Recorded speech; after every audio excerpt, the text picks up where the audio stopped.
Actress சாந்தி பிரியா. ஏன்னா அவங்க வந்து நமக்கு ஞாபகம் வர விஷயம் எங்கள் ஊர் பாட்டுக்காரன் படத்தை வர செண்பகமே செண்பகமே பாட்டு தான். ஸோ அவங்க ரீசெண்ட் டைமில் ஒரு மொட்டை அடித்த மாதிரி ஒரு ஃபோட்டோ ஷூட் போட்டிருக்காங்க.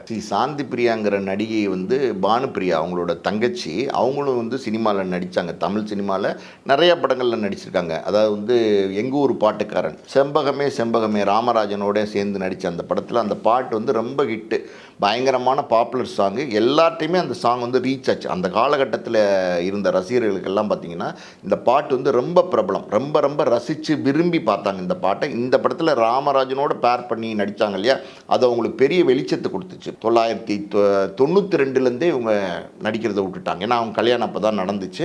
அதுக்கப்புறம் அவங்க குடும்ப வாழ்க்கைக்கு போயிட்டாங்க. சில பேர் வந்து ஒரு ஒரு ஒரு பாப்புலராக நடிச்சிட்டு இருப்பாங்க. அதுக்கப்புறம் அந்த நடிக்கிற வாழ்க்கை வேண்டாம், இல்லை இந்த ப்ரொஃபஷன்லாம் வேண்டாம், நம்ம வந்து குடும்பத்தில் சந்தோஷமாக இருக்கலாம்னு நினச்சி போவாங்க. அது இயல்பு. ஏன்னா வந்து நடிகையும் பார்த்திங்கன்னா ஒரு பொண்ணு தான். அவங்களுக்கும் பார்த்திங்கன்னா ஆசாபாசங்கள் இருக்கும், சந்தோஷங்கள் இருக்கும்.